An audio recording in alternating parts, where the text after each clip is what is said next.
Uttarakhand CM Pushkar Singh Dhami కుమాయాండ్ కూటిమ నియోజకవర్గంలో నగార్ తాయార్ గ్రామాన్ని ఆకస్మికంగా స్పందించారు. ఈ సందర్భంగా ఆయన స్వయంగా నాగలి పట్టి పొలాన్ని దున్నారు. అనంతరం రైతులతో కలిసి వరి నాట్లు వేశారు. రైతుల శ్రమ, త్యాగం, సమర్పణను స్వయంగా అనుభవించారని, పాత జ్ఞాపకాలను గుర్తు చేసిందని తెలిపారు. అన్నదాతలే దేశ ఆర్థిక వ్యవస్థకు వెన్నెముక అంటూ ప్రశంసించారు.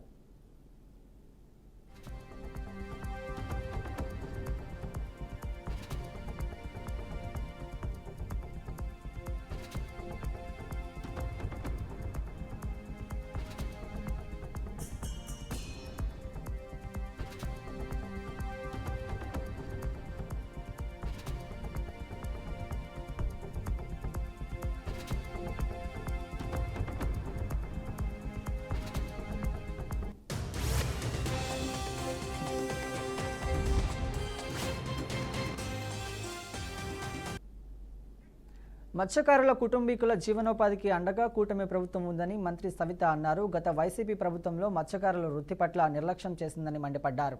చేపలు పట్టే వలలు, చిన్నపాటి పడవలు, ఇతర పనిముట్లను రాయితీ కింద గత వైసీపీ ప్రభుత్వం అందజేయలేదని మంత్రి ఆరోపించారు.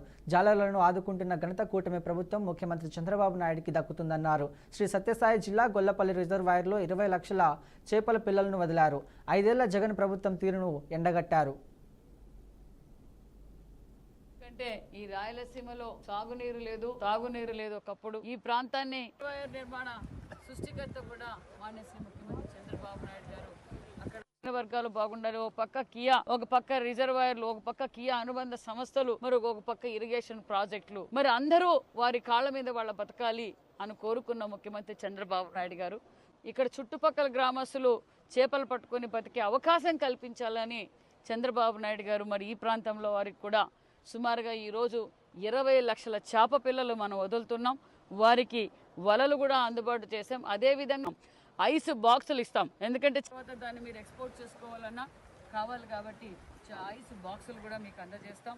జాలర్లు పనితీరు కూడా మామూలుగా, ఎందుకంటే మనం ఇక్కడ తక్కువగానే శ్రీకాకుళం, వైజాగ్ ఆ పక్క జాలర్లు ఎక్కువ. వాళ్ళకు పని లేని రోజులు అంటే వర్షాలు ఎక్కువై మరి అలాంటి సమయంలో వాళ్ళకు పోలేక, సముద్రంలోకి పోలేక వాళ్ళ జీవనోపాధి ఇబ్బంది పడుతున్నారని తెలుసుకున్న ముఖ్యమంత్రి చంద్రబాబు నాయుడు గారు 20,000 రూపాయలు మొన్నటి రోజునే వాళ్ళ ఖాతాలకు కూడా అందజేశారన్న విషయాన్ని కూడా మీకు తెలియజేస్తున్నాం. అంటే అన్ని రంగాలకి సమన్వయం చేసే వ్యక్తి మానేసి ముఖ్యమంత్రి చంద్రబాబు నాయుడు గారు. జగన్ చేతిలో చంద్రబాబు రాజకీయ జీవితం సమాప్తం కాబోతుందని వైసీపీ రాష్ట్ర అధికార ప్రతినిధి రాచమల్ల శివప్రసాద్ రెడ్డి జోక్యం చేశారు. చంద్రబాబు, పవన్ కళ్యాణ్ ఎన్నికలకు ముందు ఇచ్చిన హామీలను ఏ ఒక్కటి నెరవేర్చలేదన్నారు. విడిపోతే ఓడిపోతామని భయాన్ని కలిగించిన వ్యక్తి జగన్ అని రాచమల్లు అన్నారు. కూటమి ప్రభుత్వం నోరు తెరిస్తే అబద్ధాలు చెబుతున్నారని, ప్రజలు దీనిని అర్థం చేసుకోవాలని తెలిపారు. 2029లో జగన్ను ముఖ్యమంత్రిగా చేసుకోవాల్సిన బాధ్యత అందరిపై ఉందన్నారు. బువ్వ పట్టుకుంటే చంద్రబాబు నాయుడే కనిపిస్తున్నాడు. ఎవరి ముఖంలోకి చూసినా కూటమి నాయకుడే కనిపిస్తున్నారు. నా మనసు ప్రతిరోజు రగులుతాంది. 24లో మనకు జరిగిన అవమానానికి ప్రతీకారం అంటుంది నా మనస్సు. ఆ కసి మనలో ఉండాలా. మళ్ళీ మనం గెలవాలా. మన నాయకుడిని ముఖ్యమంత్రిగా మనం చూసుకోవాల్సిన అవసరం ఉంది. ఈరోజు వాళ్ళు చేసిన అఘాయిత్యాలు ఏమైతే ఉన్నాయో అన్నిటికీ మనం సమాధానం చెప్పాల్సినటువంటి బాధ్యత మన మీద ఉంది. ఎప్పుడో 29లో ఎన్నికలు వస్తాయనుకుంటున్నారు. నేను అటు అనుకోవడంలే. 24లో మనకు జరిగినటువంటి బాధకు ప్రతీకారం తీర్చే స్థితికి నేను 29 అనుకోలే.